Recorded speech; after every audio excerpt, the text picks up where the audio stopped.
Hey everybody out there in the YouTube universe, this is Mr. Movie, and in today's video we're going to be doing something a little bit different. If you watch my channel, I don't do top 10s by genre, I do top 5s by actor or director that are in my collection. But sometimes I do topical top 5s. So in today's one, we're going to be doing the top 5 movies in my collection about werewolves. Ow. Anyway, so to be considered for this list, the movie obviously has to be about werewolves, but werewolves alone. No other creatures or monsters. And unfortunately, which hurt me, no comedies, so I am very sorry, but no Teen Wolf. I love Teen Wolf, but I wanted this to be serious. I made a vampire one, and I said no comedies, so I'm keeping that same rhythm going, and no comedies in the werewolf one either. Sorry about that, Michael J. Fox.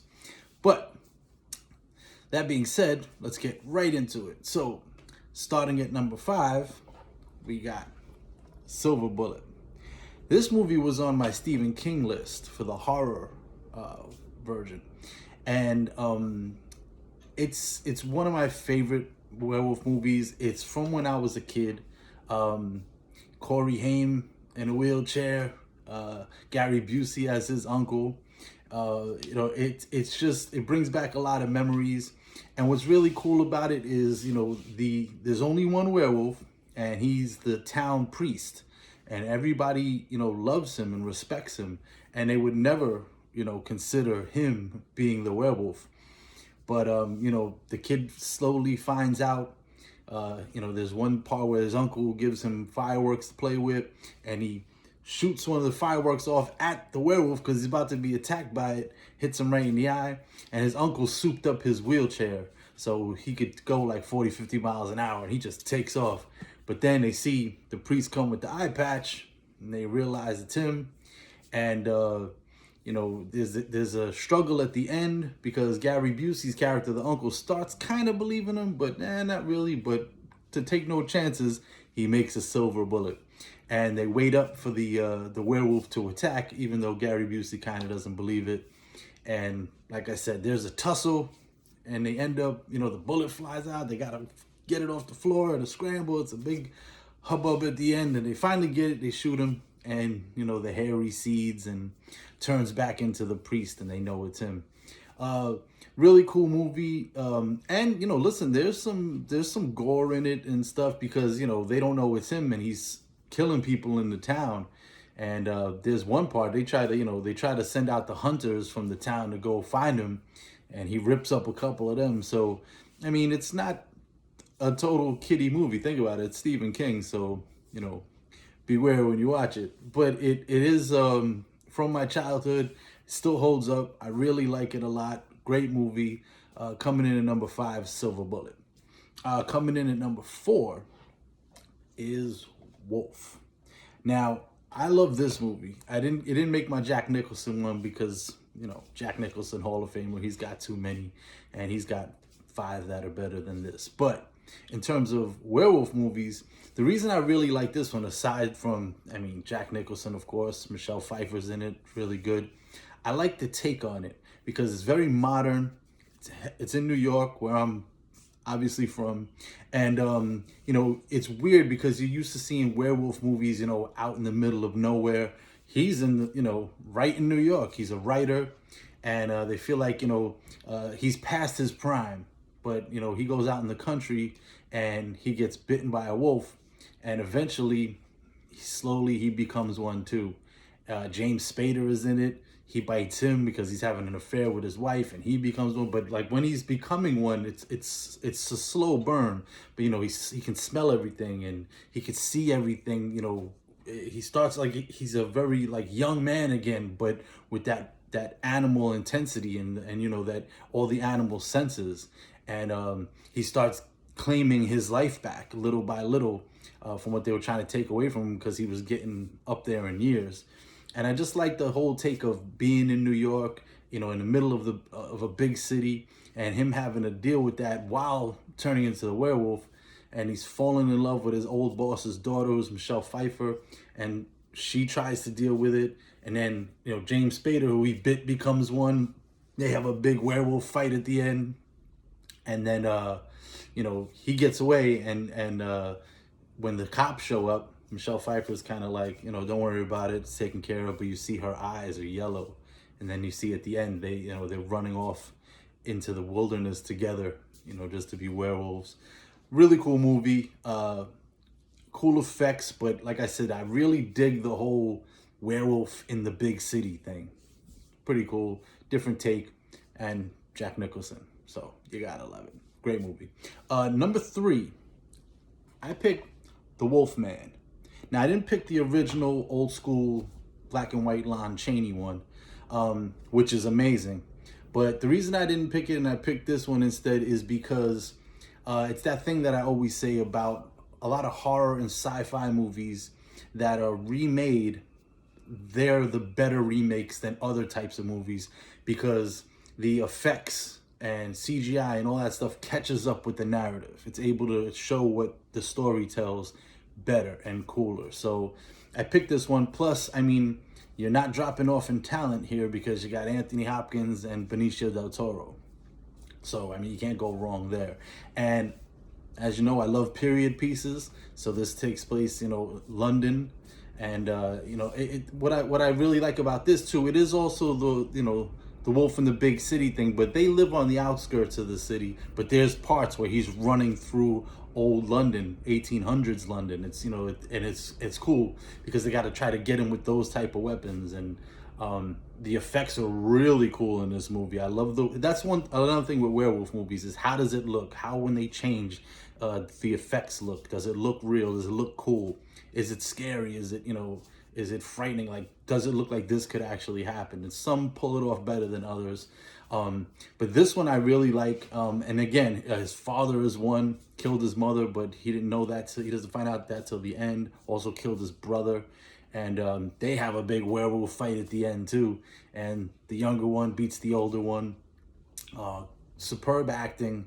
You know, I love the period piece part of it. And, you know, I love the way they look. And it's the old school story that's in the original, but a retelling of it in with modern effects, but with the same story that we love and that you come to know about the Wolfman.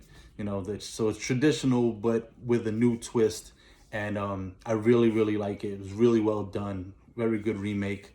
And it's a great movie. So that's why that one comes in at number 3. Now, coming in at number 2 is a classic. And that's American Werewolf in London. London again, but yet America again. I really like this one. The story is really cool because, you know, 2 backpacking American college kids, you know, they go over to London and they end up in the moors of the outskirts of England. And, you know, they're told not to go out on the moors at night. It's that, you know, the creepy old English thing. And, you know, they end up in a tavern and everyone kind of knows about this curse, but they don't speak about it. You know, it's kind of like the hidden secret of the town thing. And, you know, they blow it off. They're Americans, yeah, whatever. And they get attacked by one and his friend is killed and he's bit. And the rest of the movie is, you know, he meets a nurse when he's in the hospital. They kind of fall in love, but it's slowly him turning into it piece by piece. And he looks great when he turns into the werewolf. He's huge, it's terrifying, rips up a bunch of people. The scene where he first turns is amazing. The effects still hold up. The way they did it is cool because they did every body part. They did it slow. And another cool thing that they did with this is they did it in the middle of a well-lit room. So there's no hiding in the dark, so you can kind of hide the effects. None of that. Really, really cool effects the way they did that. And when he changed into it, you're like, whoa. And it takes a while. It takes a few minutes. You're sitting there like, yo, this is nuts. And then, you know, he goes out and just goes on a rampage. He doesn't know what's going on. He wakes up naked in the zoo because, he doesn't know what to do. The girl is kind of trying to save him. There's a doctor they're trying to save him, but he's too far gone. He's full blown werewolf now, and he's running around in London just ripping people up. And they catch him at the end in an alley, and it's kind of sad. I mean, he's a monster and he's ripping things up, but he couldn't control it, and you kind of feel bad for him. Plus, she's in love with him, and they get him in the alley, they gun him down, and you get the whole turning back into the human thing, and she's crying, and it's kind of sad at the end, when you see him like that, even though he was a monster. And what are you gonna do? You gotta take him out. But really cool effects, really good story. I really like the fish out of water thing, well, wolf out of water in this case. But I really like how the story is, and it's really well done, and it still holds up. Great classic movie, regardless of the werewolf thing. Still just a classic movie. Number 2, American Werewolf in London. Number 1, my personal favorite, this is actually the first two, but The Howling. I love this movie. The effects are not as good when they're changing as, say, American Werewolf in London or some of the others, but it's not bad. It still holds up pretty good. And I like it because it's kind of like the movie The Thing, where, they weren't afraid to make it look weird. And I mean, if you change it to a werewolf, it's going to be weird. So, the face bubbling and all that. But when they are the werewolves, they turn into the werewolves, the practical effects are really cool. No CGI, but big, furry, big ears, long nails, and, the elongated face. Really cool looking. I really dig the way they did it. And I love the movie itself because it's a cool story. The beginning, you think it's just a serial killer that this reporter is trying to get after. And then you come to find out that it's not just that he's a serial killer. He's a werewolf that strayed a little far from their compound where they were kind of safe and away from humans.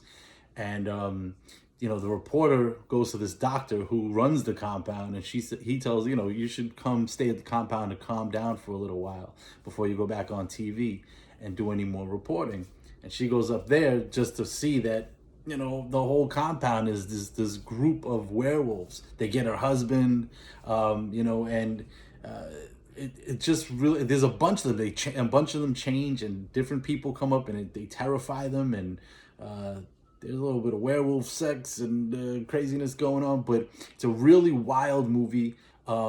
It's a slow burn, but once it's on and that fire is lit, it's just off to the races. And I love the way they look. I love the story, and it's really creepy too. It's like and then the end is just classic because she got bit. They think it's all over. They think they got them all, and but she wants to go on TV as a reporter and tell people that this exists. And she says, "I know you're not going to believe me because nobody believes me, but I have proof." And she starts freaking out, and the reporters and the cameramen are like, "What the hell is going on?" And then she turns into the thing live on TV, and the guy that saved her he thought that might happen. And he puts her down, silver bullets in the rifle, puts her down on live TV. And it's funny, I was watching this just to prepare for this because I haven't seen it in a while, and it's my number 1. So I was like, let's check it out again before I make this video. And it's so funny, the very end of the movie, that happens live on TV. And these guys are sitting at a bar. You're like, that's fake. It's amazing what they could do with effects these days. And this other guy's at the end of the bar, he's like, "Nah, it was real. She turned into a werewolf and they shot her on live TV." And the other guy goes, "You're drunk." He goes, "Yeah, doesn't mean it didn't happen." Crazy, classic. It's so good. And then, you see at the end of the bar is one of the females who kind of leads the compound.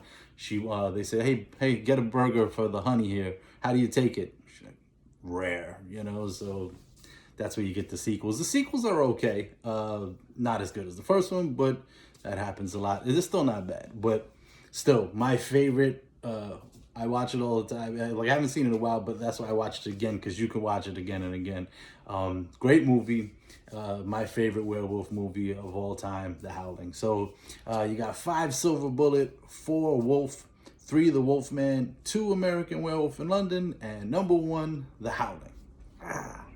So, hey, listen, I hope you enjoyed that. If you like werewolves and you have other werewolf movies, or you have these in a different order or anything like that, throw them in the comments, let me know. If you like this video and my other content, please subscribe. You know, I'd appreciate it. Hit the notification bell so when I drop a new video, I do them all the time, you'll get notified. You can check it out. And if you like them, give it a like and share it with your other movie nut friends. That being said, this is Mr. Movie signing off, and I'll see you again next time at the Flicks.